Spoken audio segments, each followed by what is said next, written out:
Maybe and share screen. So what do I share with you? I don't know, it's probably this. No. Yes, that's correct. So here. And presentation. Okay, so now you can see, for those who are also watching and not only listening, you can see a PowerPoint presentation, and then somewhere you see either the gallery view of the participants, or you see like the speaker view. So in the upper right corner, you can decide whether you want to see the speaker or the gallery. And also between the PowerPoint presentation and the participants, you have a vertical line, and you can move the line to the left or to the right and decide accordingly how big is going to be the speaker and how big is going to be the PowerPoint presentation. So you can adjust your computers as you like. And I really prepared so much that I am not completely sure where to start. So I will start with reading a little excerpt from Nectar of Devotion. Om Namo Bhagavate Vasudevaya. Om Namo Bhagavate Vasudevaya. Om Namo Bhagavate Vasudevaya. Om Jnanatimirandhasya Jnananjana Shalakaya Chakshurun Militam Yena Tasmai Shri Gurave Namaha. Shri Chaitanya Manobishtam Stapitam Yena Bhutale Svayam Rupa Kadamahayam Dadati Svapadantikam Vandeham Shri Guru Shri Yutapada Kamalam Shri Gurum Vaishnavamscha Shri Rupam Sagrajatam Sahagana Ragunatam Shri Vishagam Vitamscha Namam Vishnu Padaya Krishna Prestaya Bhutale Srimate Bhakti Vedanta Swaminiti Namine Namaste Sarasvate Deve Gauravani Pracharine Nirvishesha Shunyavadi Paschatya Deshatarine Jai Shri Krishna Chaitanya Prabhu Nityananda Shri Advaita Gadadhara Shivasari Gaura Bhakta Vrinda Hare Krishna Krishna Krishna Hare Hare Hare Rama Rama Rama Hare Hare. Okay, so this is from Nectar of Devotion. It is stated in the Puranas. Persons who attempt to visit the holy places of pilgrimage like Vrndavan, Mathura or Dwarka are actually glorified. By such traveling activities, they can pass over the desert of material existence. And I will read a few pages later. So, this attainment of transcendental loving devotional service to the Lord is the goal of life, and it can be achieved very easily for one who lives in Mathura Mandala, even for a few seconds. It is further said, who is that person who will not agree to worship the land of Mathura? Mathura can deliver all the desires and ambitions of the fruitive workers and of the salvationists who desire to become one with the Supreme Brahman. Certainly, Mathura will deliver the desires of the devotees who simply aspire to engage in the devotional service of the Lord. In the Vedic literature, it is also stated, how wonderful it is that simply by residing in Mathura, even for one day, one can achieve a transcendental loving attitude toward the Supreme Personality of Godhead. This land of Mathura must be more glorious than Vaikuntha Dham, the kingdom of God. Rupa Goswami has stated that 5 kinds of devotional activities, namely residing in Mathura, worshipping the deity of the Lord, reciting Srimad Bhagavatam, serving a devotee, and chanting the Hare Krishna mantra, are so potent that a small attachment for any one of these 5 items can arouse devotional ecstasy even in a neophyte. So, those who attempt to go to the holy place are glorified, and those who achieve that attainment even for a moment or a day will achieve the love for God. It doesn't say when, but very soon they will achieve the love for God. That's stated in the Nectar of Devotion by Sri Rupa Goswami. And I first time I made the attempt to go to Vrndavan is 5 years ago. 5 years ago, I actually bought an air ticket. 5 years ago exactly, I bought an air ticket for Kartik 2018 to go to Vrndavan. And then for some health reasons, I didn't go, and my husband went by himself. And now 5 years later, I made a second attempt, which I actually don't really know if it was successful or not, because like by buying the air ticket, one doesn't get to Vrndavan.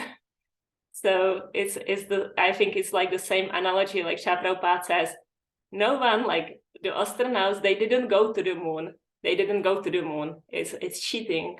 And even though if they went, they didn't go to the moon, because you cannot go to the moon planet by building a rocket and going there, because you need to have like the right documents, right? Like if you go to Prague, you can go to Prague.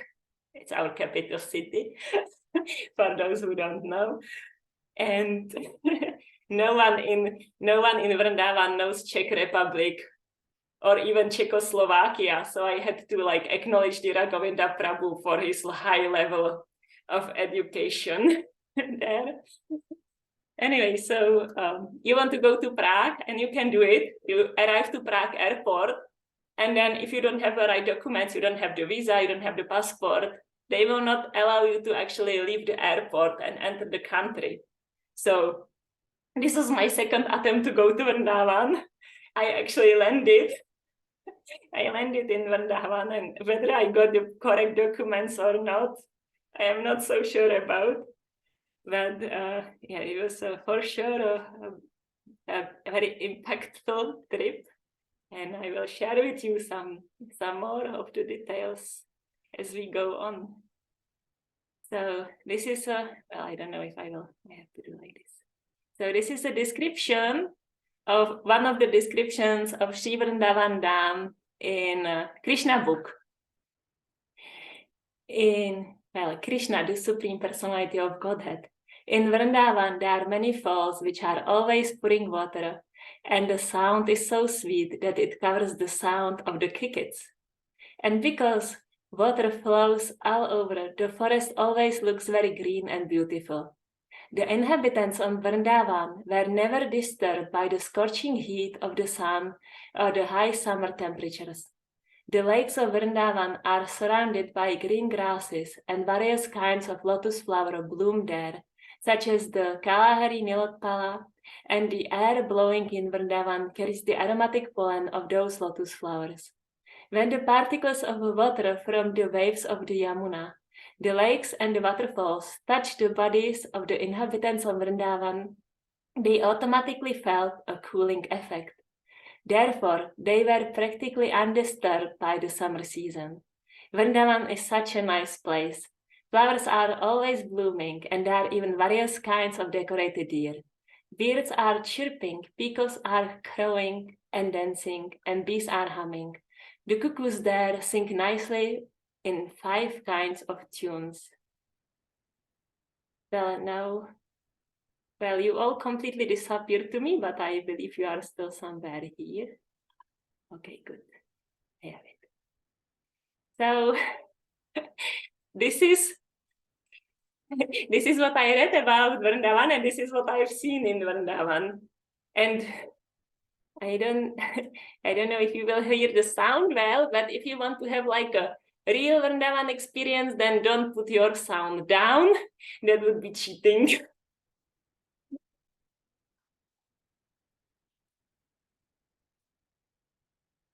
We are not hearing any sound, because when you share, you need to share sound when you do the sharing. So we are not hearing anything. Okay, so I will. The sound of Vrndavan, the cuckoos and the peacock and. Great. Got it. Wait, now my presentation disappeared, but okay, good.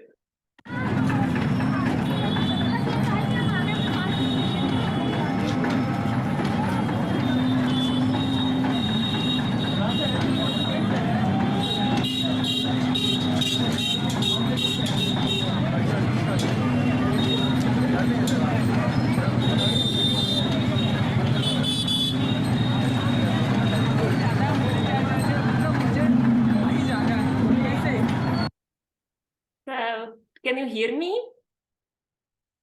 Hare Krishna. Yes, we hear you. Okay, good. So that's the sounds and the sides. And I don't see any. Krishna, Hare Krishna. your screen isn't shared anymore. Oh, my screen is not shared anymore. So we did hear Vrndavan. You only heard the sound, but you didn't see the screen. Yes, that I time. see. So that's tricky. Okay, so now I will share the screen again, obviously. When you share the screen, if you want to share sound again, when you click share and you choose whatever window you want to share, then at the bottom of that window it says share sound, and you can just share sound there. Oh, like when I am in the presentation? No, when you click on the share button and all the window that you could share comes, you can choose your window, and then at the bottom of that screen it said share sound. It's too late now. It's okay. Well, there will be more times like this, so I am happy to learn. So you need to get out of sharing. Now, no, stop share. Stop share, yeah. Okay. And share again. Like the advanced options? No, not the advanced option, the regular option. Just share screen? Yeah, share screen, and then choose the screen you want to share, and at the bottom it says sound. share sound. Wonderful. Thank you. So, well, I feel kind of sad that you didn't see the sides also, so I will do it again. Presentation. Okay, so let's see if it works now.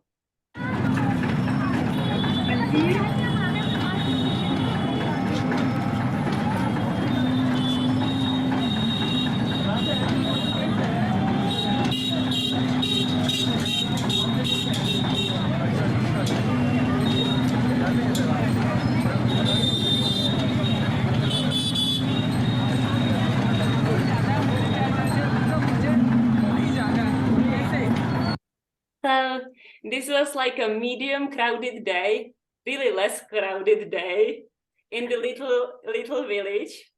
The little village that's actually bigger than Prague. I didn't know that Vrndavan was bigger than Prague. So our capital city is smaller than this little village.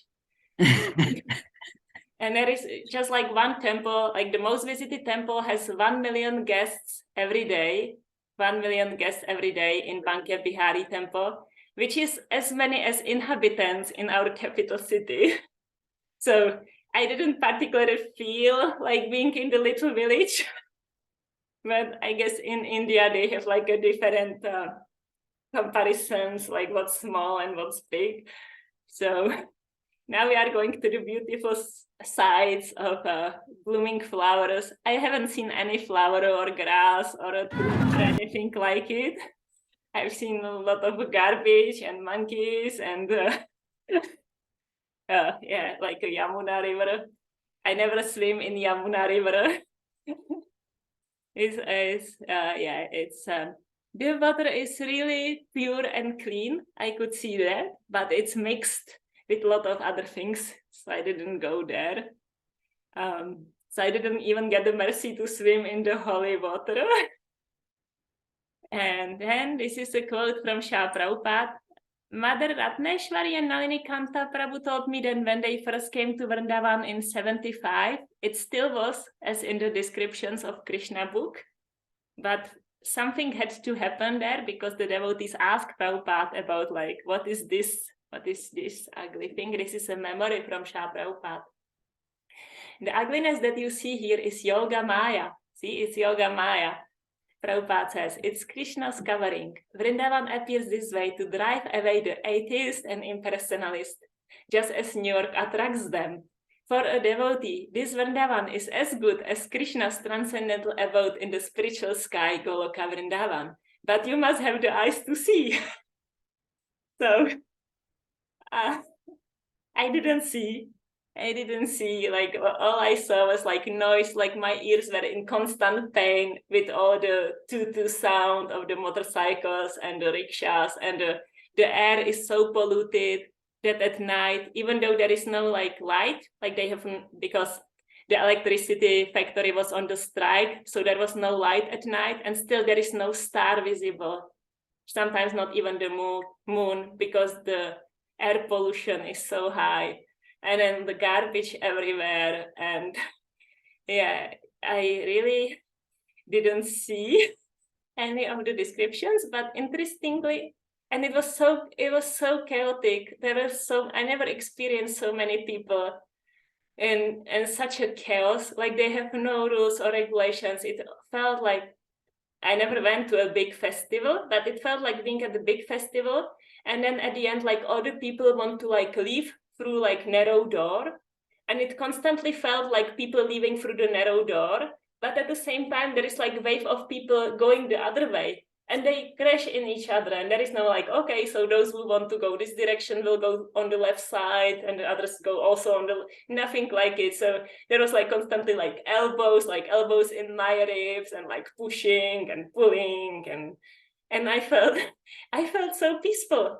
Like, I arrived to Vrndavan, everything looked completely crazy, and I felt in my heart, I felt like, oh, I feel so peaceful, this is my home. So this was the most strange experience.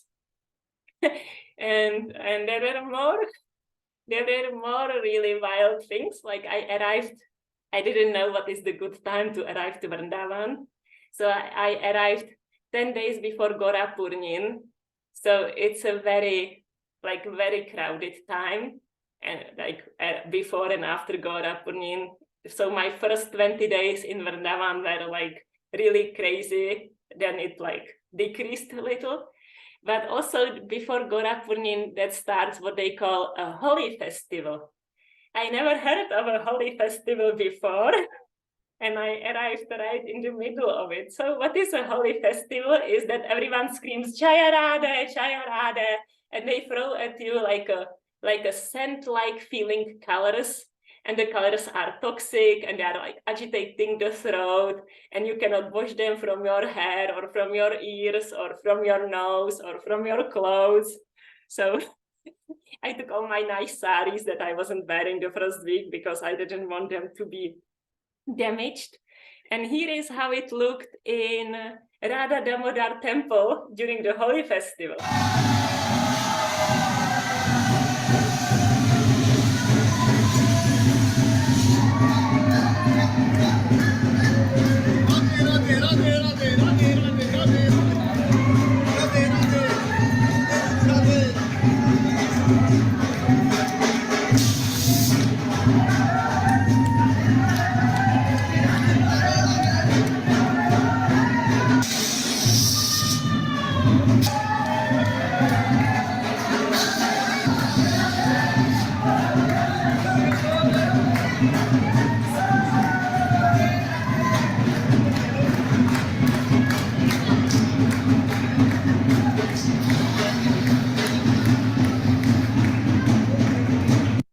So if you think you are watching some like crazy rock concert, maybe you are correct that this is a transcendental version of it, and it's all for Krishna.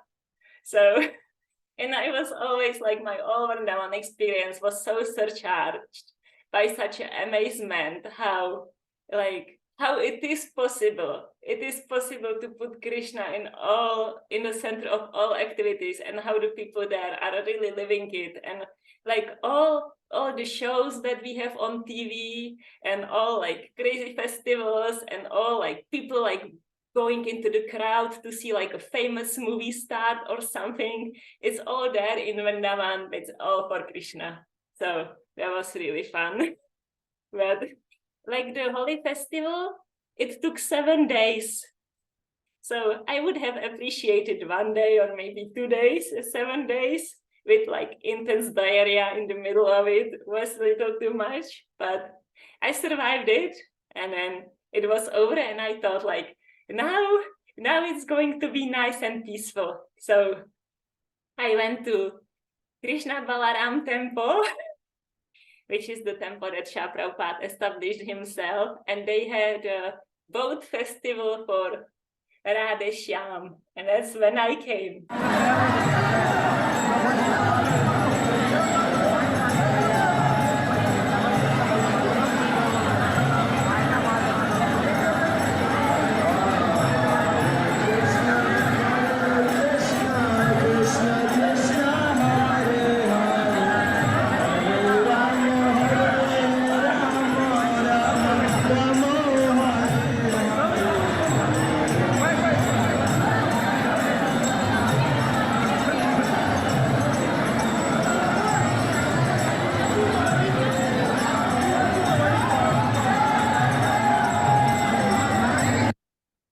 So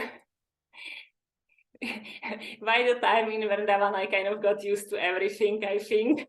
But so after this experience, I did feel a little like offensive and critical and things like this arising in my mind, like, what is this?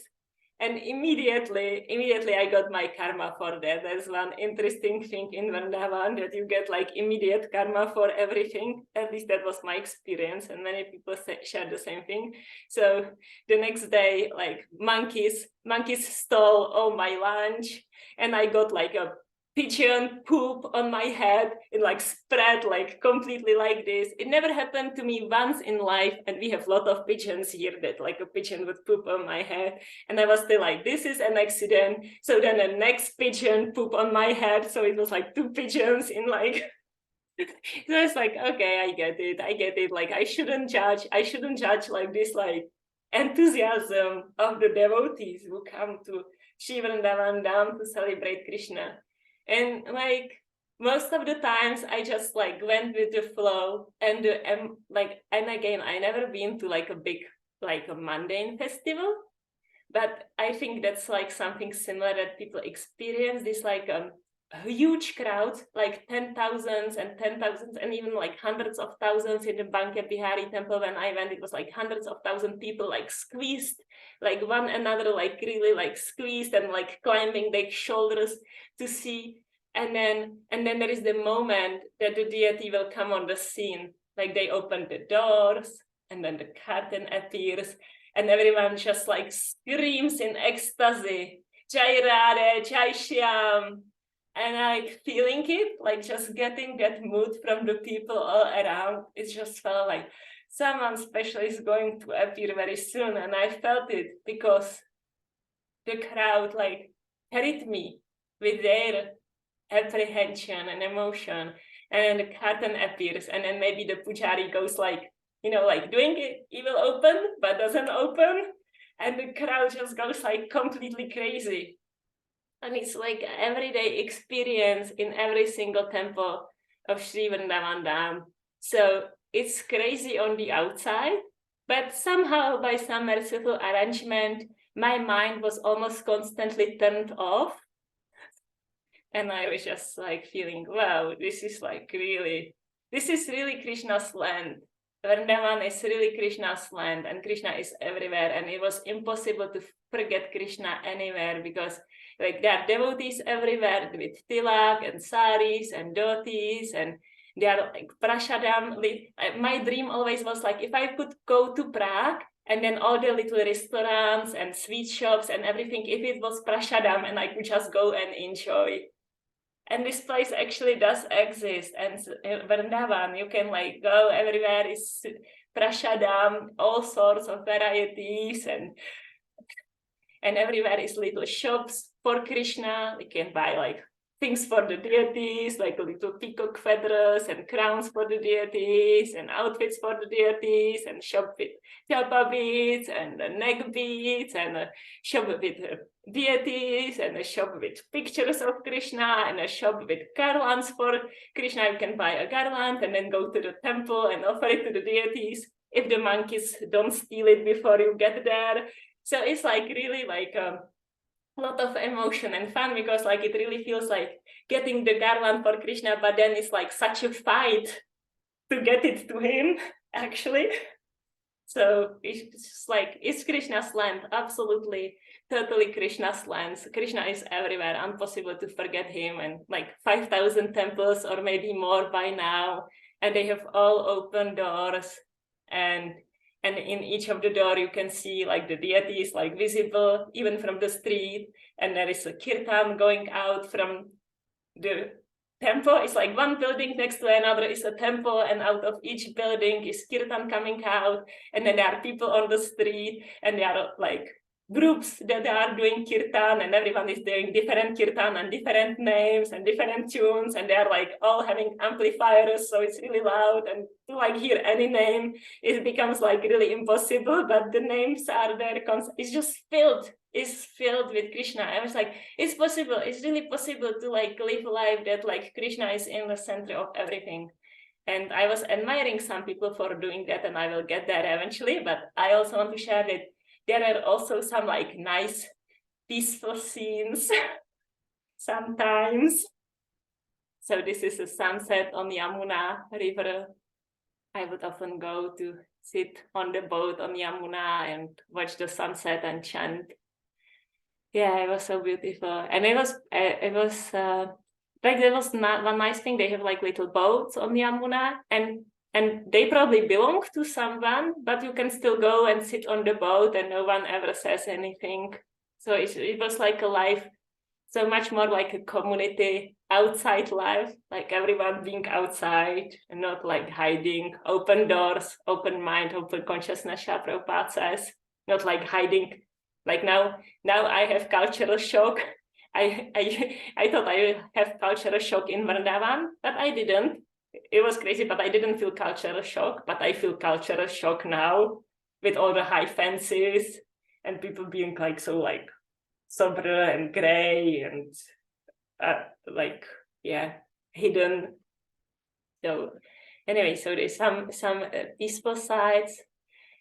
This is like every evening I was going like from the place I lived. Every day I was going to Radha Damodar temple, and in the evening when I was walking back, I was going by Yamuna, and that's how it looked like every evening. They put sometimes I would do it too, offering the ghee lamps to Yamuna River, and it was so beautiful. Like we didn't see the stars in the night sky, but it seemed like the night sky with the stars came down on Yamuna River, and it all became even more beautiful, like more beautiful than the night skies, like seeing these ghee lamps offered to Yamuna and like going down the stream. And then one particular evening I was walking, and it was so beautiful, and it was like sometime that it was like really like quiet, like the people was like maybe 10 days after Gora Purnyin, and people left, and it was a weekday, and it was so like quiet, and there is so many lights on Yamuna, and boats having fire sacrifices, so there are like bigger fires on Yamuna going on, and then like really only one group singing, which was different. So there was like silent and a clear sound. Jaya Radhe, Jaya Radhe, Jaya Radhe. It's just so beautiful. And then there were like cows, like Surabhi cows, laying down by Yamuna and on the street and ruminating. So it's like so peaceful when the cows are laying down and they are chewing, and they are white, like they have a white fur, so they are like really shining in the dark, and like the dirt and everything like disappears because like hides in the dark, and it's such a beautiful scenes. And then I feel like, wow, there is like some danger behind me. And there are like 3 men on the motorbike, and they hit me to my butt like really hard, that I have bruise, and it's like really painful, and they are laughing and disappear in the night. And I continue feeling peaceful. Like if it happened in Czech Republic, I would have like all like grungy drama, police, I don't know, but here I was just like, oh, thank you, Krishna. I like, I take this as a warning to not go anywhere where there is not enough people. And that was like, that was like all out of it. But yes, Vrndavan is not a place for gentlemen. Definitely not a place for a lone woman. And it's spiritually more dangerous than it's materially dangerous. And materially it was very dangerous. Like I got attacked 2 times. One time I came home from, it was one time that I actually spent a day in nature. It's Govardhan. Here behind me. I know I'm more visible than Govardhan, but you have to cope with that. So I came home from Govardhan, and it's like 25 kilometers trip.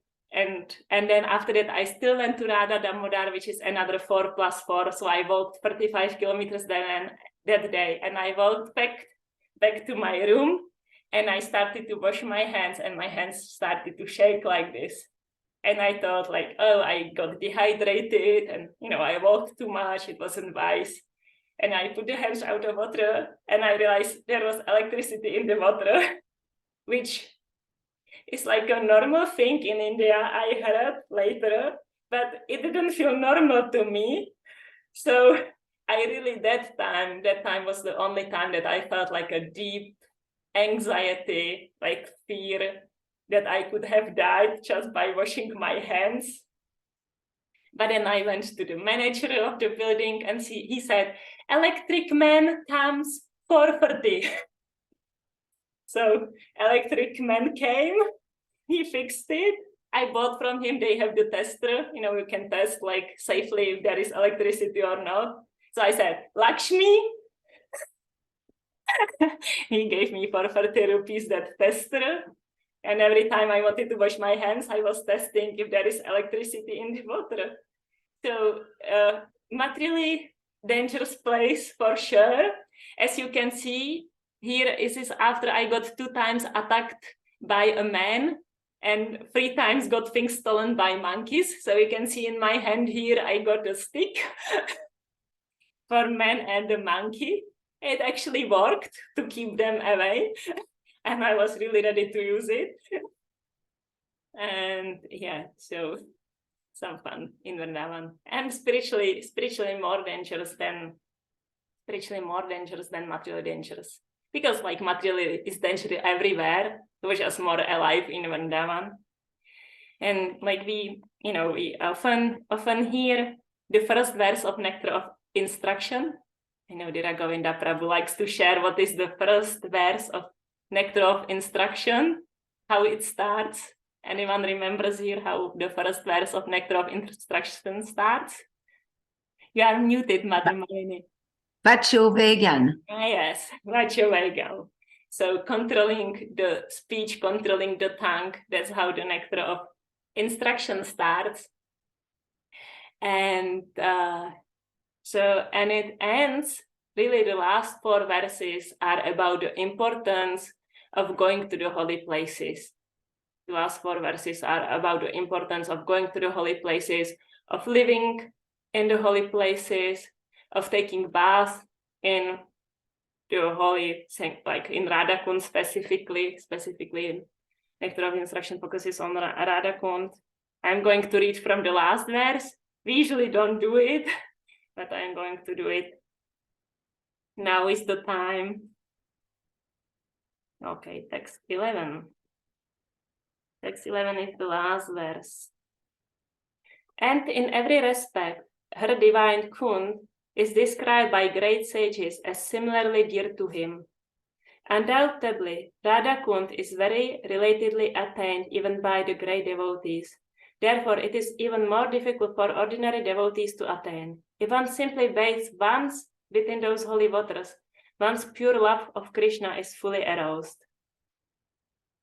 Why Radha Kund is so exalted? The lake is so exalted because it belongs to Srimati Radharani, who is most beloved object of Sri Krishna. Among all the gopis, she is the most beloved. Similarly, her lake, Sri Radha Kund, is also described by great sages as the lake that is dear to Krishna as Radha herself. Indeed, Krishna's love for Radha Kund and Srimati Radharani is the same in all respects. Radha Kund is very rarely attained, even by great personalities fully engaged in devotional service, not to speak of ordinary devotees who are only engaged in the practice of Vaidhi Bhakti. It is stated that the devotee will at once develop pure love of Krishna in the wake of the gopis if he once takes a bath in Radha Kund. Srila Rupa Goswami recommends that even if one cannot live permanently on the banks of Radha Kund, he should at least take a bath in the lake as many times as possible. This is most important item in the execution of devotional service. Srila Bhaktivinoda Thakur writes in this connection that Sri Radha Kund is the most select place for those interested in advancing their devotional service in the wake of the lady friends, Sakhis, and confidential serving maids, Mancharis of Srimati Radharani. Living entities who are eager to return home to the transcendental kingdom of God, Goloka Vrndavan, by means of attaining their spiritual bodies, Siddha Deha, should live at Radha Kund, take shelter of the confidential serving maids of Sri Radha, and under their direction engage constantly in her service. So it continues. If you are interested how it continues, you can read it on your own. So it's really greatly recommended to go to the holy places, to the holy dham, and spend time there or live there, take the bath in Radha Kund, in Yamuna, in Ganges. And at the same time, historically, we know that Srila Prabhupada wasn't that happy or enthusiastic when his first disciples wanted to go to India. And he actually did some little tricks to postpone their trips. So as I said, it's a dangerous place, materially and spiritually even more so, and I might get there. And it's might not always be a good idea to go there, but I got the idea and went because that's my nature. So now we are at Govardhan. Govardhan was the only thing that I was sure that I will do. Like when someone would ask me what I'm going to do in Vrndavan, I didn't know, except that I wanted to chant, read, and go to Govardhan. And I almost didn't go to Govardhan. Like I was so attached to the Radha Damodar temple that I didn't want to leave that place once. But then I met Kamal. This is my friend Kamal. And Kamal, I met a lot of devotees in Vrndavan, even though I was committed that I'm not going to associate with saintly people. So Srimad Bhagavatam says, who accepts the waters of holy places of pilgrimage, but does not take advantage of the knowledge of the saintly persons there, is to be considered to be an illusion and no better than an ass or a cow. So I decided that I am going to do an ass-cow trip to Vrndavan, and I was very committed that I am not going to associate with any saintly personalities there.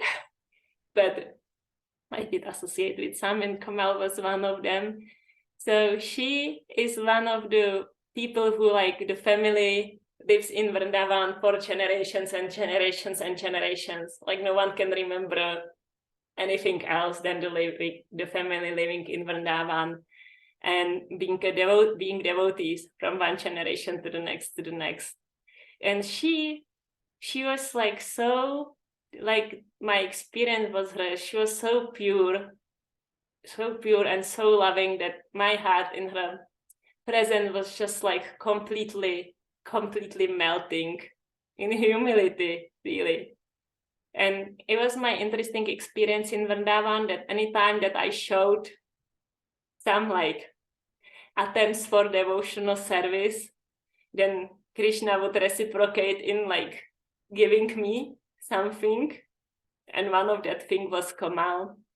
So this is at Radha Damodar, at the entrance. We are at the Radha Damodar hall before entering the main temple room.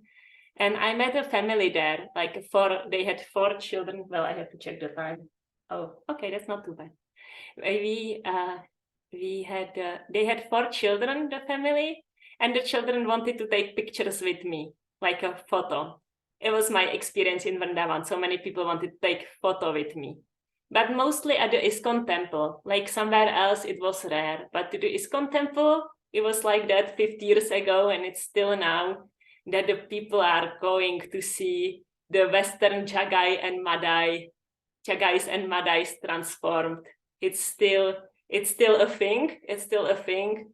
Like Srila Prabhupada was saying, like they want to see the white elephants to sing in kirtan.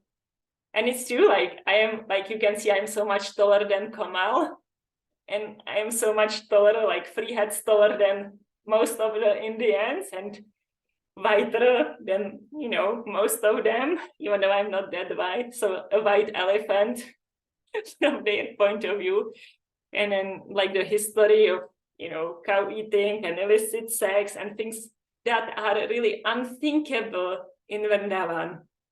I mean, maybe not so much now because there is so much like mixing, but it's like unthinkable, like to do like these like gross sinful activities, which for us is like complete norm. For them is like unthinkable. So the comparison to Jagai and Madai is not exaggeration. Like someone to chop the throat of the cow and eat it is just like so unconceivably sinful for people who like live in such a close proximity with cows. And like I met cows a lot in Czech Republic, but I never experienced their full qualities because they are like in concentration camps.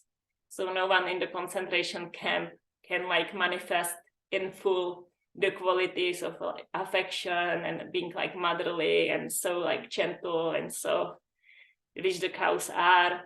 And then to think like chop their throat and eat them is so unconceivably sinful. And then Srila Prabhupada coming to the West and delivering the Westerners who are now like wearing saris and tilak and dancing in kirtan. It's still a thing. It's still a thing for them, and they are like completely in awe and reverence and bowing down to Srila Prabhupada for what he did, because it's unconceivable and really matchless in the history. Like we read in Chaitanya Charitamrita about Mrgari the hunter, or you know, we read like Jagai and Madai, but this is like 10,000s and 110,000s and maybe millions and millions by now, Jagais and Madais, single-handedly delivered by Srila Prabhupada. So I was like a star or something, having all the people wanting to take pictures with me, which is good. Like before I wanted to be famous, and then I got purified in Vrndavan because it was really annoying actually. But going back to the story with the family, so the children wanted to take picture with me, and I agreed. And then we had like a very affectionate bond. And that day I went to shop, and I had in my backpack I had like some Krishna toys that I wanted to take home, and I distributed to the children, and I gave them some neck beads. It was like a very spontaneous, affectionate exchange with this family. And Kamal saw that. Kamal was there, and she saw that, and she started to translate little, and we became friends. And then she offered to take me to Govardhan. And so even though I didn't want to go at that moment to Govardhan anymore, I wanted to spend some time with Kamal. And it was, I really felt next to her like a monkey that just fell down from the tree. Like she would, you know, like, I don't know, like we would go to the toilet, like I constantly needed to go to the bathroom, and I was constantly like hungry, and I needed like snack break, and my feet were hurting, so I need to get the shoes, like constantly something, where she was just like, she does it once a month, like her quick Govardhan round in 4.5 hours. But she was like so patiently waiting for me and helping me with everything. And normally I would feel embarrassed, but her love was so overwhelming that all I could do was just like being completely melted, like the monkey fallen from the street, and being cared for so nicely. And I went to the toilet, and then I wanted to wash my feet. in the sink. So I like lift my leg up and wanted to put it to the sink. And she's like, no, that's not how we wash our feet. So she would like show me. And, you know, all sorts of things. Like I didn't even like bow down properly with 2 hands. And she was always like, here, a little adjusting here and there. And I spent a full day with her, and she wanted to pay for everything, which is like matchless experience for me in Vrndavan, because like everyone constantly wanted money from me, and I was giving, you know, like the beggars on the streets and the temples and the prasadam distribution and the deity worship, and always someone wanting money. And I only had like 2 experiences when someone didn't want money, like I offered and the person actually didn't take. And that was like mind-blowing for me to meet this kind of people. And then I met Kamal, who actually like wanted to pay, and she didn't allow me to pay for the Govardhan trip, nothing. It was very adventurous. So she like really changed my heart. But the association of the devotees in Vrndavan changed my heart like in general too, because I could really see how normal it is. Like how normal it is to give everything to Krishna. Like here it feels like strange and awkward. Like in the prison it seems strange to be a normal citizen. But then being between the normal citizens and in Vrndavan Dham, I constantly felt like a prisoner who just got out of the prison. You know, like, okay, like there is like someone who a murderer and steals things. And then they go to prison, and in the prison they rehabilitate, you know, and like get their punishment, rehabilitate, and get out of the prison, and they are like considered like a normal citizen after. Like they shouldn't be viewed with any like tinge of like you are something less because you have been into prison. But I felt about it like that constantly about myself, like being between the normal citizens. And like just like left the prison, maybe not even like left the prison, but being like 1 step out of the prison. So it was really life-changing to be between so many devotees. And some like Kamal, she was for me like she was really different category. She had a strong sadhana, but I am sure she wasn't like a sadhana bhakti. She just had Krishna in her heart so completely. And then there were like sadhana bhaktas, or, you know, I don't want to label them, but they were like so strict and so determined, and so like the determination, I would say the determination was the word. And it was also like life-changing to see how much is possible to like give to that task of devotional service. And I went with ISKCON Bangalore devotees. Few times I did some service for Gorapunin and things like this. And it was also so humiliating. Like they were sitting in the lotus pose, like I was doing some little flowers. We were doing like little bouquets from white flowers, like for about 10 hours, one thing again and again. And they were sitting in the perfect lotus pose and didn't move once. And then there is like Hladini, who is changing the position like 20 times each hour, and it's like scratching and sneezing. And so it was also a little embarrassing, but I surrendered to be like a completely like a little 2-year-old child or something between the adults who were like sitting and doing the service. And I'm like, I need to move. I need to sit like this. Like, well, anyway. So I have some. Oh, okay. I forgot about this quote, but it's nice to have some quote. So this is from Srimad Bhagavatam, which I actually read yesterday evening. This verse from Srimad Bhagavatam. When there are ample earthy flats to lie on, what is the necessity of coats and beds? When one can use his own arms, what is the necessity of a pillow? When one can use the palms of his hands, what is the necessity of varieties of utensils? When there is ample covering or the skins of trees, what is the necessity of clothing? So that has been also part of my meditation in Vrndavan, and I understood so much more deeply what Srila Prabhupada means about the unnecessary necessities. This is like the list of some of the unnecessary necessities.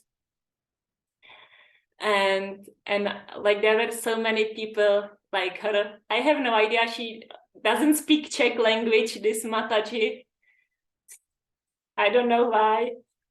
I didn't learn much Hindi except Jai Radha and Hare Krishna and cello. Cello means let's go. I didn't speak with her much, but she also, like, I was touched by her devotion that was very obvious, and more so by the simplicity of her life. And there were many people who had simple life, but this is a person I had a special connection with, so I will speak about her a little. So my special connection with her is she's sitting on the bank of Yamuna. Here behind her is Yamuna. And what she's doing is she's selling these little flowers and ghee lamp as an offering to Yamuna. So the pilgrims who go, they can buy from her for like 5 or 10 rupees flowers and offer it to Yamuna. So if you want to offer something to Yamuna, you have to buy it, because as I said, I never seen any flower or anything that was offerable. So if you want to offer something, you have to buy it. I was happy to buy from this Mataji. So every time I went to Yamuna, I bought from her this little bowl from banana leaves with the flowers and the ghee lamp. And she would borrow me the matches, and I offered to Yamuna. And then when I was returning, maybe an hour later or something, I would give her back the matches. And we had like a very nice, loving connection. And I was meditating on her a lot, because every day I was, any time of the day, every day I go, she is there, sitting there and smiling and looking completely peaceful. You know, and I don't know what's going on in her mind, but she looks completely peaceful and joyful and loving. And she, you know, I know nothing about her, so it's a story in my mind, but I know there are people like that, or what I will describe now. So she probably has nothing, and she lives on the bank of Yamuna, and she washes her sari and herself in Yamuna, and she goes in the toilet. Like, actually one time I made a discovery adventure journey on the bank of Yamuna, and I went to some corner where no one goes. I was like, oh, that's interesting, no people are here, how nice. So I realized that I am at the toilet, but I was like really quite far into it, in the poop and all that. So voluntarily or involuntarily, I had to walk my way back, even though then I knew where anyway, so I imagine that's where she goes for her toilet, and, you know, either sleeps outside under the blanket, or maybe has like a little roof out of straw or a plastic or whatever, you know. I don't. And that's some. And then as far as eating, there is always prasadam distribution from the temples. So either like getting prasadam from the temple, or cooking, like people have like a little fire outside and cook a little bit something of what they have. And it was just so inspiring. And I could see how my Western mind is so incapable of this simple way of life. And I went to Vrndavan for 5 weeks, and and I didn't have any plans. My plan was to like relax, chant, you know, take care for myself and like do whatever I want. And for the first 3 weeks, I always like make myself like completely rushing somehow or other, like, okay, like I will go to Madan Mohan temple, and then I will go to Yamuna, and then I will go to Radha Damodar, and I will look for deity outfits. And it was like a constant like to-do list. And I was noticing, this is crazy. Like, I don't have to do anything. I don't have to rush. I don't have to have a to-do list. But I have to say that after the 3 weeks, my mind really silent down. And how I noticed it, first time I noticed it was I was sitting there with Srila Prabhupada, and I chanted Gayatri, and I wasn't rushing with the Gayatri. And I noticed, wow, this is different. Because like even now I was thinking about it, like every day I offer a lunch to Prabhupada at 12:45. At 12:45, and then I chant Gayatri, and that at Van, I take it from Prabhupada. So I have like good 10 minutes for Gayatri, and I always rush. Like if something, like if I had like a fire behind me, I don't know. So, or offering, like I am always offering like as fast as possible, like not like murmuring the words, not even like pronouncing correct. Like the main thing is that it is fast. So they don't live that fast, even though like you saw the like pictures of the streets and the craziness and like that, but they live slow, and I really like that. And there are so many like sincere sweepers, like Prabhupada speaking Bhagavad Gita about the sincere sweeper of the street, and it's better than the show bottle philosopher, and so many people who had like such a simple life, like a real, true, simple living, high thinking. And of course, we can utilize our Western mind, which is not simple, to create like plans for Krishna, and that's nice. But then to like not forget what's the main goal, and it's to like focus on Krishna and not like chant the 16 rounds as fast as possible without even like pronouncing the syllables, because let's get it quickly. So I really had a actually strong bond with this Mataji, with whom I couldn't speak a word. Sometimes it's better not to speak when we start to speak, like you know how it goes. So there were devotees, and then also, of course, I don't know what the presentation brings. So of course there are also deities in Vrndavan. So I got a homework assignment from Anandini to go to see at least the 3 main deities of Vrndavan: Madan, Mohan, Govinda, and Gopinatha. So this is Krishna Das Kaviraj speaking, I believe, but maybe that's not true. These 3 deities of Vrndavan, Madan, Mohan, Govinda, and Gopinatha, have absorbed the heart and soul of the Gaudiya Vaishnavas. I worship their lotus feet, for they are the lords of my heart. So I went to see, for Anandini's request, all of them. And by some magical arrangement, I went to see them in the correct order. And so there is a little purport to that verse from Srila Prabhupada. So we get to hear something about them before we see them. The 3 deities, Madan Mohan, Govinda, and Gopijana Vallabha. My understanding is Gopinath and Gopijana Vallabha is used as a synonym here, have very specific qualities. Worship of Madan Mohan is on the platform of reestablishing our forgotten relationship with the personality of Godhead. In the beginning of our spiritual life, we must therefore worship Madan Mohan so that he may attract us and nullify our attachment for material sense gratification. This relationship with Madan Mohan is necessary for neophyte devotees. When one wishes to render service to the Lord with strong attachment, one worships Govinda on the platform of transcendental service. Govinda is the reservoir of all pleasures. When, by grace of Krishna and the devotees, one reaches perfection in devotional service, he can appreciate Krishna as Gopijana Vallabha, the pleasure deity of the damsels of Vraja. So, Madana Mohana is for the neophytes to even like remember, revive the lost relationship with Krishna. Govinda for reviving the service attitude toward Krishna, and Gopijana Vallabha, that's the love. From him we can get the love for Krishna. So this is Madan Mohan temple. Hare Krishna. Okay, I will give you some time, even though time is really quick here. And that's actually, it's not possible to take picture of them. It's not allowed, and even the lighting is not very good. And honestly, I found this online, and I cannot put my hand in fire that it's the correct deities, but that's all I have. So you have them here.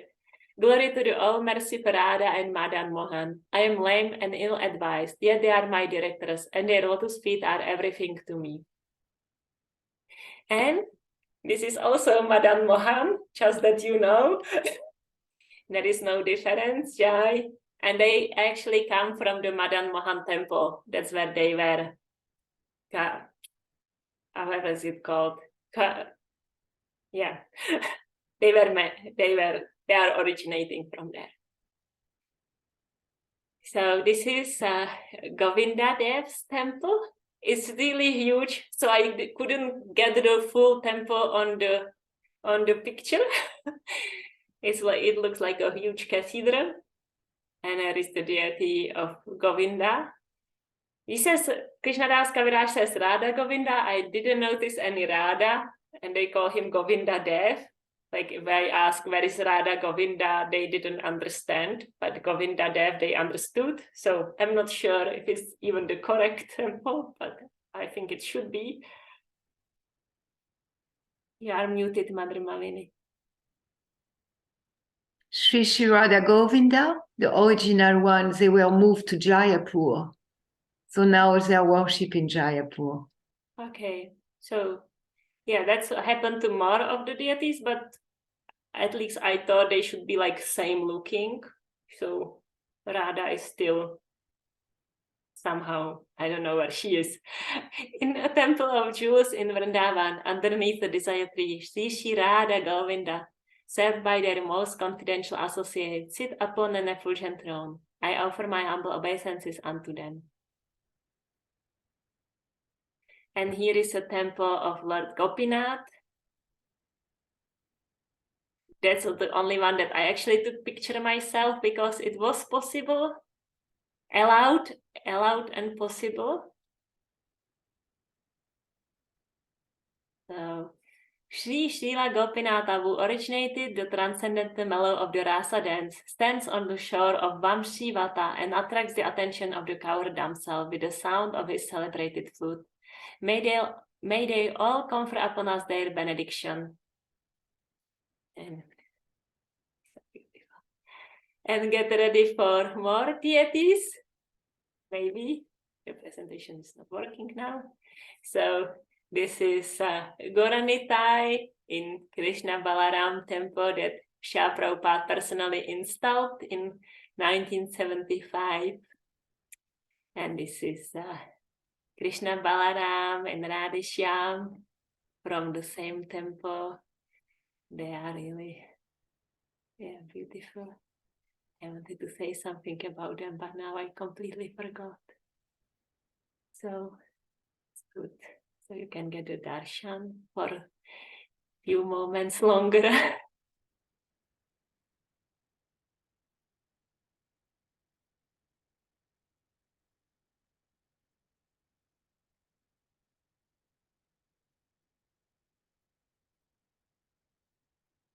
Yeah, that's how it is. They appear and then they disappear. Just to churn our emotion, like, why couldn't you give them a little longer? So, and this is like a regular morning Guru Puja at Krishna Balaram temple. So I just got a picture for you to get the idea about the amounts of people. This is a normal day. It's not a weekend day or a festival day. It's a normal day. And I could like capture like maybe a quarter of the temple. Like there is people, you know, like behind me, next to me, like the camera just like there was nowhere I could stand to capture the whole thing, but you get the idea of how many people come to worship and appreciate Srila Prabhupada and the deities that he installed. And for like a new temple, like the old temples established by the Goswamis and even more in history, they're like naturally, well, they're not naturally famous, they are famous because of Srila Prabhupada. But as per the new temples, like this is like such an unconceivable success. Even if like this temple of Krishna Balaram was the only thing that Srila Prabhupada accomplished, it like how huge it is, the facilities, the marble, the deities, and how many people go there every day, that's already itself unconceivable.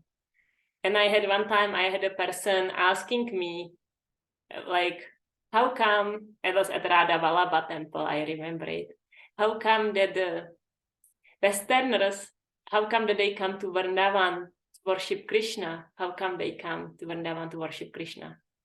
And I said, it's natural for the soul. It doesn't depend on the body. And he said, that's a good question. That's a good response. And in my heart, I knew this is a wrong response, because there is only one good response to that question. Anyone here in the audience know what is the good response? Because of Srila Prabhupada. Okay, that's the correct response. So, okay, like Bankya Bihari temple has more people every day than Krishna Balaram. And if it wasn't for Srila Prabhupada, Bankya Bihari would have very few people. Like Nalini Kanta shared that in 75, or 74, it doesn't matter, they went on Chapa walk with Srila Prabhupada on one of the most busiest streets. It's actually called Bhaktivedanta Marg, Bhaktivedanta Street. According to Srila Prabhupada, is one of the three most busy streets in Vrndavan. So at that time, it was a dirt road with a forest. Right now it's like a cement road and buildings everywhere, but at the time it was a dirt road with a forest. And they went on Chapa walk, and in 1 hour they only met one person. You saw the street that I show you on like a medium crowded day. So, and Nalini Kanta Prabhu shared, and I really appreciated it. And I felt about it too, like I never had a feeling like, oh, I wish I could experience Vrndavan at that time. And Nalini Kanta Prabhu like verbalized it loud. He said, and this is even more ecstatic. This is even more ecstatic, because that's like what Srila Prabhupada accomplished, that all the people come to Vrndavan to see Krishna because of Srila Prabhupada. And like Krishna was very present for me in Vrndavan, not like, you know, in any other way that what my material senses can see, like the pictures and the deities and the sound of his name. But Srila Prabhupada was even more present to me. Like I really felt, yeah, I think I went to Vrndavan to look for Krishna, if I was completely honest. But what I found was Srila Prabhupada, and like such a deep, like awakening of my relationship with him, and like every single step, like feeling increasing gratitude for him, and increasing sense of like how much affection he has for me, and his like personal guidance. Like this is Guru Puja, and like look how many people are there, and I'm like meditating on Srila Prabhupada, maybe just in my head, like offering the petals, because to get in the line is crazy. Sometimes I did it, but most of the times I didn't get in the line to offer flower petals, and I'm like meditating to offer him the petals, and like feeling like received in that offering, and like having such a like personal, intimate exchange with Srila Prabhupada during Guru Puja, and then knowing, and all the 40,000 people in the temple are having the same intimate connection with Srila Prabhupada at the same moment if they want to.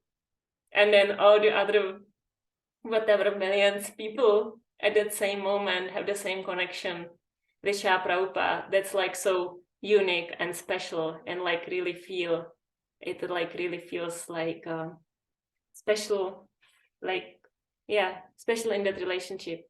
So I really felt Srila Prabhupada's potency to take care for all of us, and his presence and his care and his heart.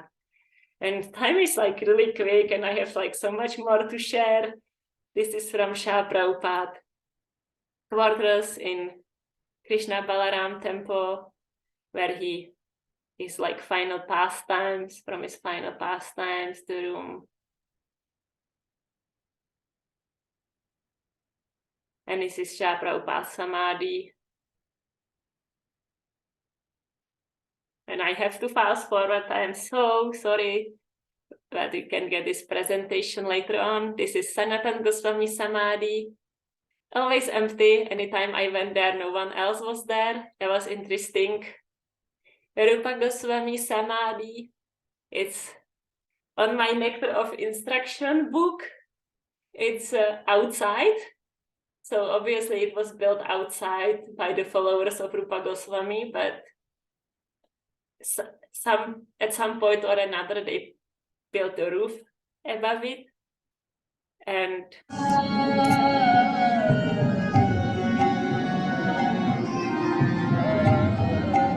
this is a live kirtan that was going on there all the time.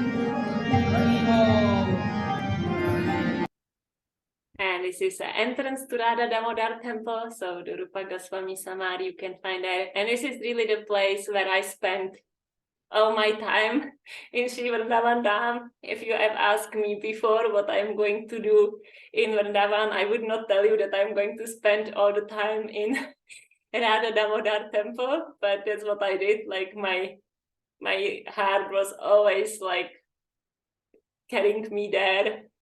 And so this is the altar there. The original deities are probably at Jaipur, but I think there is some conflict about it too. So this is Radha Damodar. They were personally worshipped by Sri Jiva Goswami.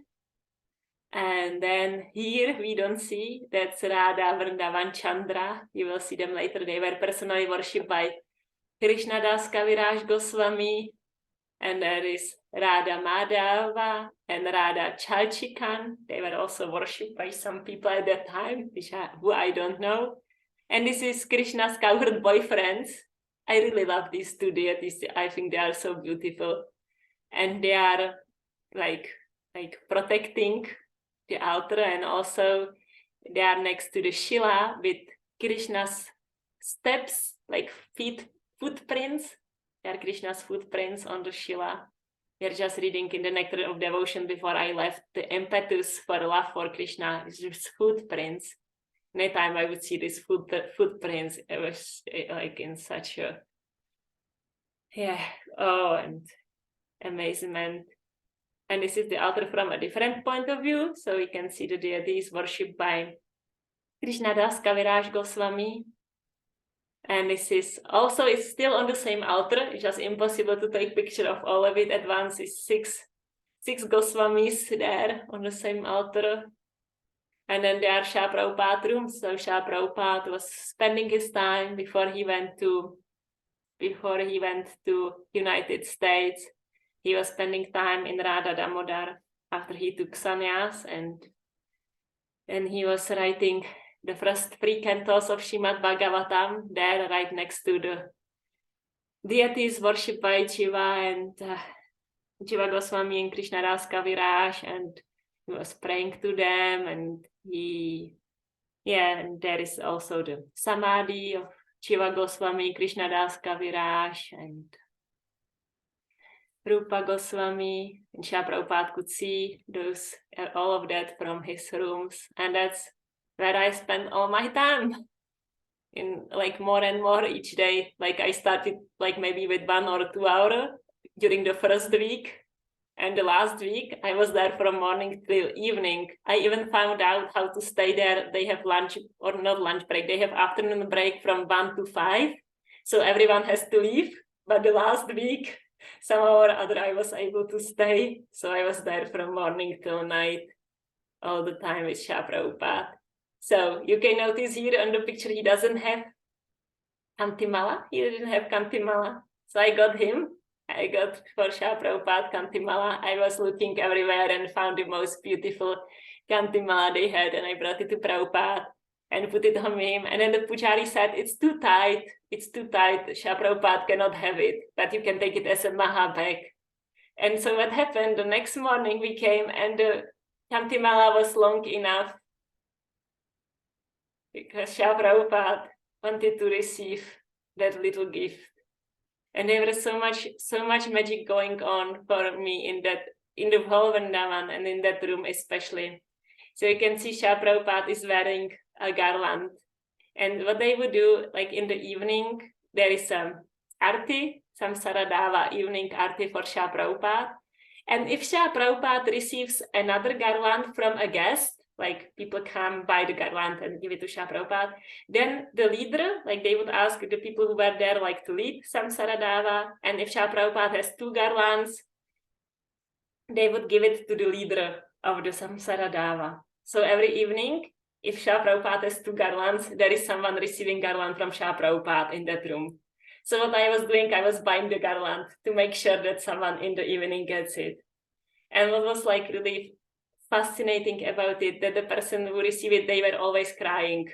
Like anyone, every time received this garland from Shah Prabhupada, they were like they melted in tears. Because they felt this like special, like I feel like Shah Prabhupada makes everyone feel so special by his like personal reciprocation.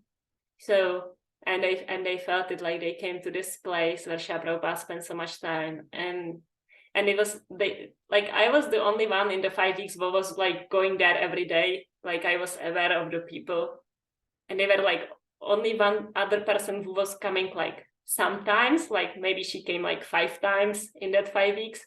Other than that, there are people who came once and that was it. And most of the time they would offer obeisances and leave. And very rarely someone would sit there and chant for like half an hour or something. So imagine like this person comes and they have no idea. The arati is every day at a different time. Prabhupada arranges.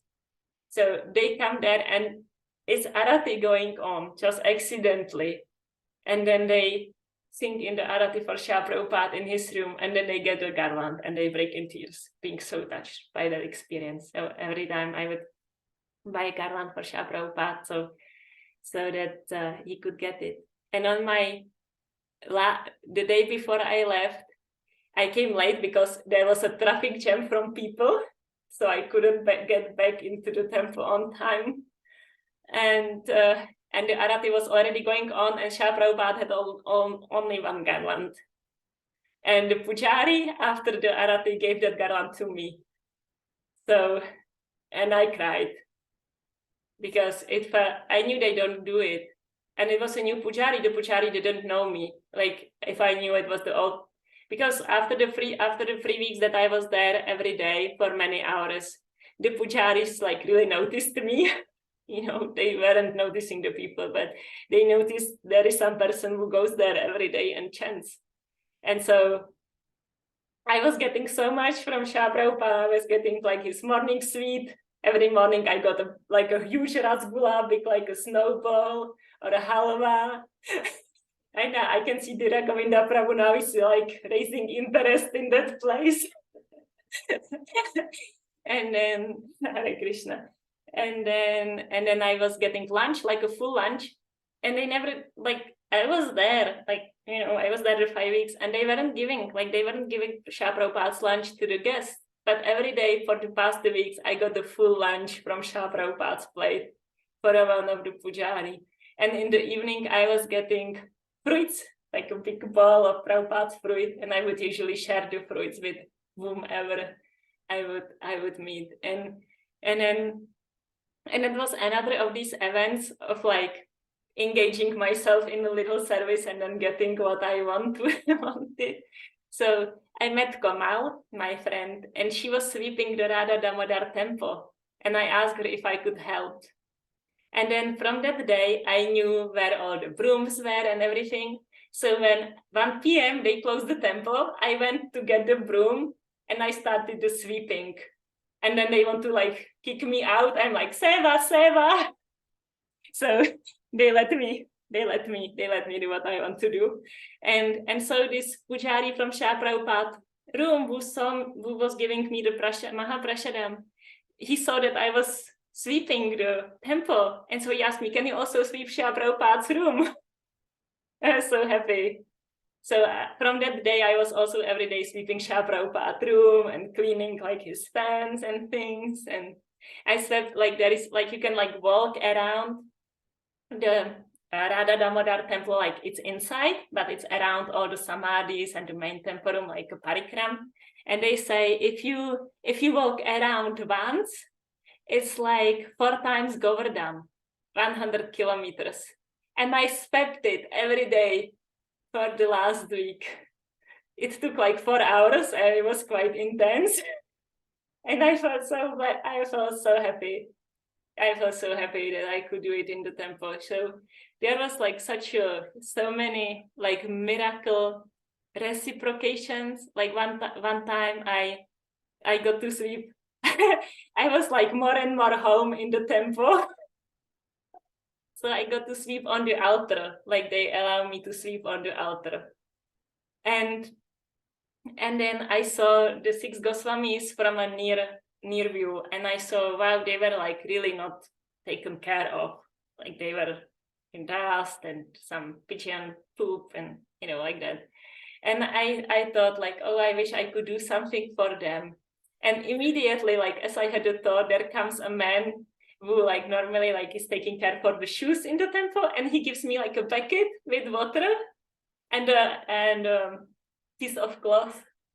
So I didn't wash the Goswamis with that, but I washed the whole altar with water. It was really yeah. And then the next day I went to buy clean gamsha and clean white cloth for the Goswamis, and I cleaned them, and I left the cloth on the side for like someone else too. So yeah, like anytime I would like think something, it would just magically manifest. It was almost like crazy. I had like so many stories of that, which I will never get into now. But I will just share one. Like first time that I saw like someone get Srila Prabhupada's garland. It was like the first evening that I was there for the arati, and I saw someone receiving the garland. And I felt like, oh, this person is so fortunate that he received Srila Prabhupada garland. And the next day I went to Krishna Balaram, and there was like 40,000 people, and no one knows me. No one knows me. And I received garland from Srila Prabhupada. What's the possibility of that on the mundane calculation? And yeah, and when I was it was interesting. It was actually also like on Saturday I was leaving on Sunday night. So on Saturday I finally I got the garland from Srila Prabhupada in Radha Damodar, and I thought like now I have like garland from Radha Damodar and also from Krishna Balaram, and only place I don't have garland from is Samadhi. And I didn't even know it's possible to get a garland from Samadhi. So on Sunday, I went to the morning program to Krishna Balaram, and then I was leaving. And as I was leaving, there was the pujari from Radha Damodar, who I've never met at ISKCON before. And he has garland from the Samadhi, and he's like running behind me. He's running behind me, and he's like, here you have like, you are leaving tomorrow, right? This is your garland from Samadhi. So, and yeah, I have like every day I have stories of like Krishna fulfilling all my desires in such a sweet way. So this is Srila Prabhupada in his kitchen there. Also very wonderful place. I spent a lot of time there too, chanting. I never chanted more than 16, almost never chanted more than 16 rounds. Even in Switzerland, we had a Thursday afternoon spiritual root program, and I made sure that I chant 15 rounds. So when we do the rounds together, it's 16 and not 17.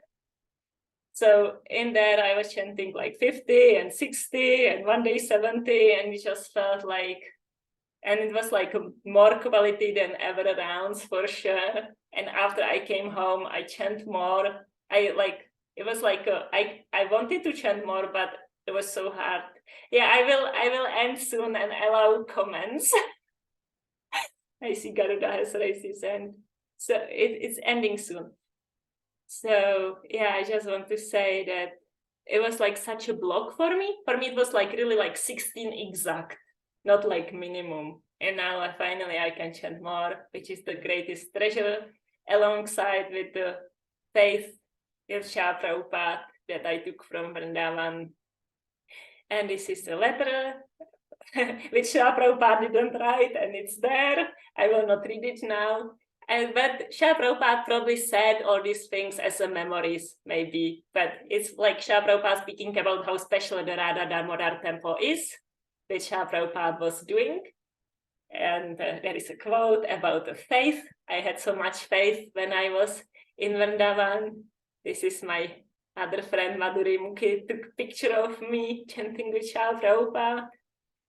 I feel like it really looks like the live pictures from, whenever 75. And this is like a sound, like sometimes it was very loud at Radha Damodar, but sometimes it sounded like this.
Okay, and now I will just go quickly through a few more pictures so you get the full idea. I will not speak much. So you have an old-fashioned rickshaw and a modern rickshaw and a cow and cows on the street, normal thing.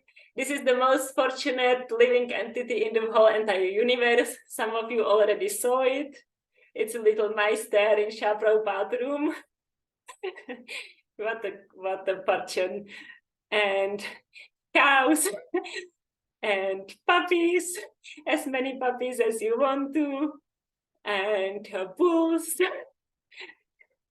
and monkeys, very naughty monkeys. They steal everything, and the only currency exchange now is a mango juice, which is extremely expensive now because the Indian also learn. The monkey learn, the Indian learn.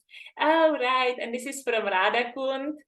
And that's another story that I will not tell you, but I will tell you like one of the Braj Basis, what he told me as a last message of his father to close my presentation here. And so you can listen. It's quite the opposite of the life is difficult from Scott Peck, or what's his name? So the life is simple. It is not so difficult.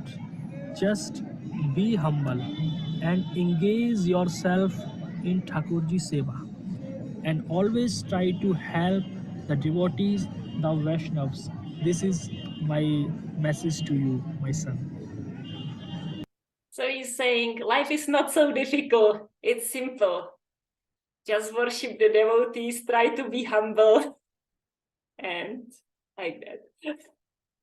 And this is from the entrance to Krishna Balaram temple. Yes. And Srila Prabhupada as our home, as present, as loving, as magical as the one at Radha Damodar. I have no doubt about it. Hare Krishna. So, Garuda Prabhu, I am sorry that it took me so long to let you, but you can speak if you would like. Hare Krishna. It was Damayanti. I just wanted to hit the heart button, but I hit the wrong button, so I didn't have a It's question. good because you fasted me forward a little bit. Hare Krishna. Okay, so I welcome some Mother Malini. Hi, Krishna. You are so reachable. And at the beginning, I was just crawling and laughing. I was just laughing so hard because that my experience of Vrndavan and all the sound and all that, it's so dear. And it's so polluted and it's so like all those things you were showing. And at the same time, it's so attractive. Like seeing the picture even of the garbage pile, I say, I want to be in Vrndavan. And everything you described was like, yeah, so beautiful. So thank you. I feel really touched. I thank you for sharing. You know, you had a very beautiful experience with Lord Shri Krishna in the Holy Dham, and you took the time to share it with us for us to also have an experience. And of course, Srila Prabhupada said, you know, Vrndavan Dham, like it's everywhere there is a temple, everywhere we chant Hare Krishna. And there is something very special about Sri Vrndavan Dham. And thank you for sharing and give us that test. I really appreciated all your sharing and the different aspects and the different angles that you presented, and to give us like a holistic approach to the Dham. Yeah. That's all I want to say. Thank you. Hare Krishna. Thank you for relishing my presentation. Yes, and from the mundane point of view, it doesn't make any sense. But also when I was seeing like the cows on the pile of garbage, I thought like, oh, awesome. But for the mind, it just doesn't make any sense. For the mind, it doesn't make any sense. Yeah, I remember the last time I was in Vrndavan, the air was so polluted because there is a pollution, but at the time there was no, all the roads were dirt road. So there was so much dust, like the dust of Vrndavan. I was spitting blood. I was laughing and I was spitting blood until someone took me and said, oh, I have some antibiotic. And I don't know those antibiotics. They were not given by a doctor. It's just appear.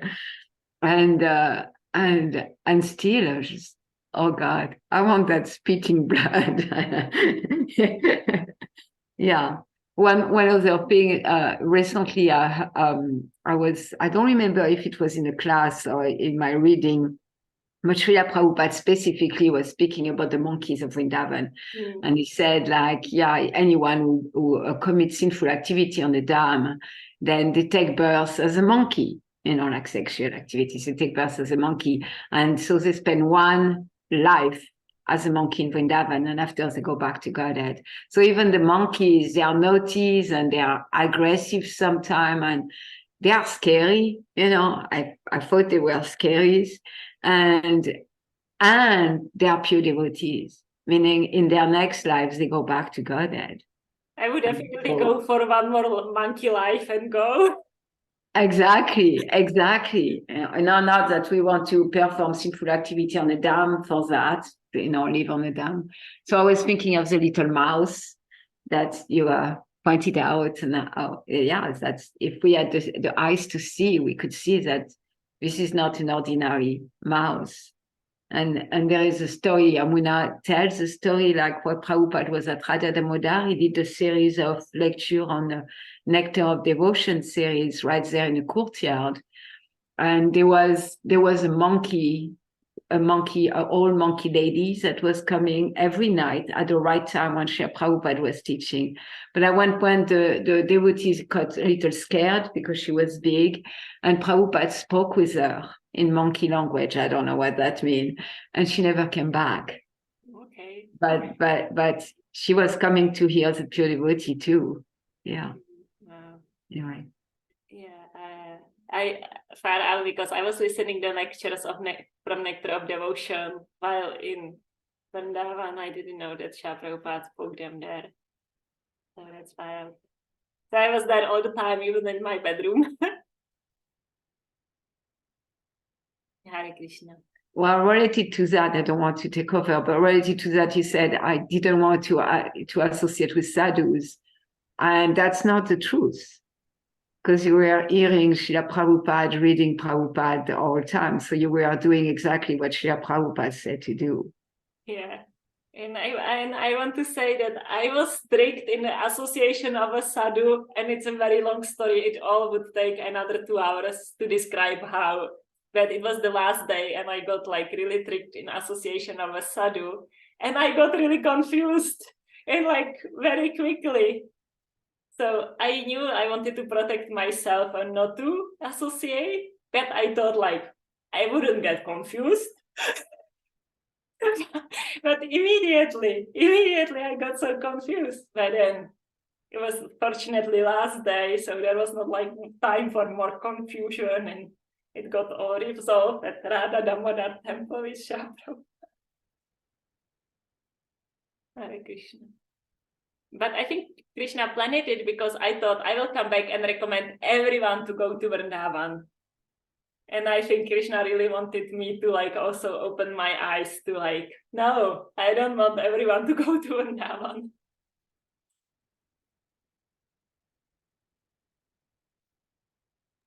Any other sharings? Yeah, that's kind of what I was thinking. Like, I feel so unprepared.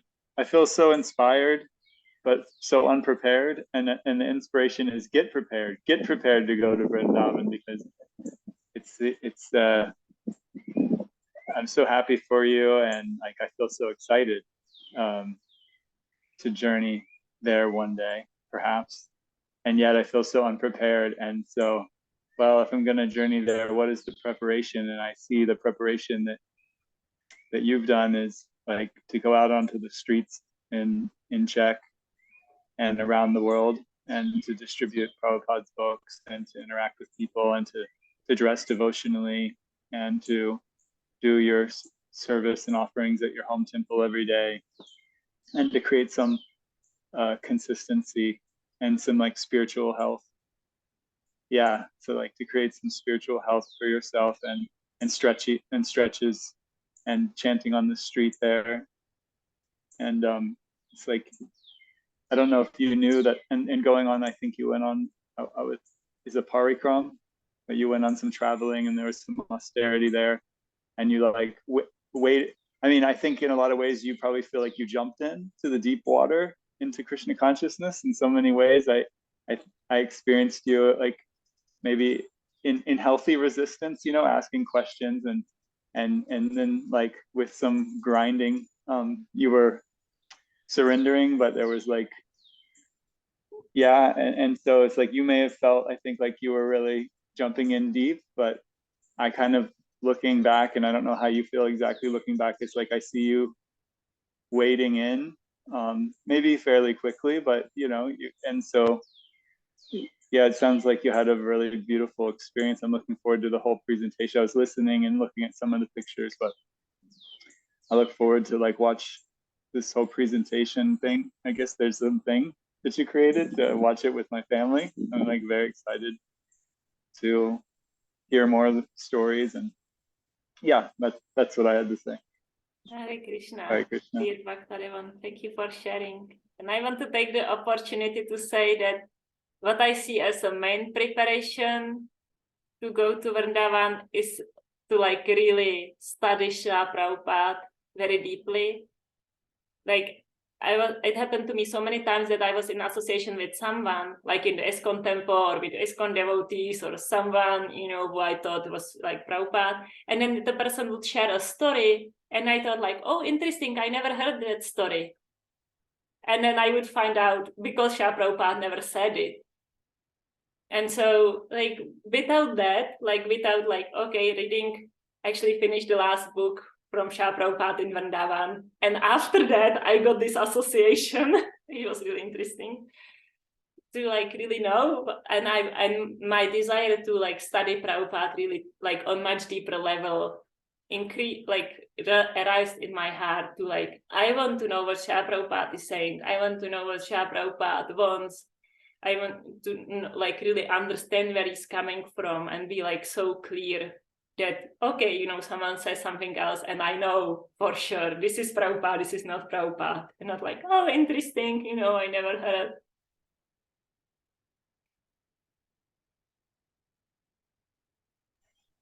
Yeah, thank you. Yeah, I want to hear the whole sadhu story now. It's really fun. It's really fun story. It's quite mind-boggling how that happened. And there were like a tree that you can hear the heartbeat of a tree. And it was, it was like, and Maharaj was like a Sattva person, so he could listen, it was so nice. And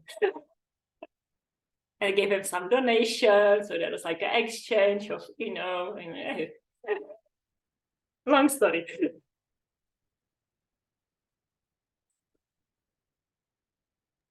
There is some chat. Would you like me to read them? Yes. Kim said, thank you so much. Beautiful. Some of the video inside the temples gave me goosebumps.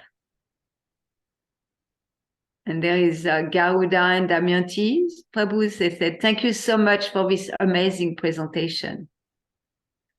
And then Ananta Shakti said, Hare Krishna, thank you for sharing, Hladini. My heart is melting by so much of Krishna's magic. Jai. Hare Krishna. Hare Krishna. Well, so I definitely have more for next 20 hours or so, but maybe you can make a series of videos. This is number 1. So anyway, I thank you everyone for your attention. And next Tuesday at the same time, we are going to have, how is it called? Community prayer for Srila Prabhupada's mission, inspired at the Radha Damodar temple at Srila Prabhupada's rooms. So please come for that also. And I will engage your mind in the service. Hare Krishna.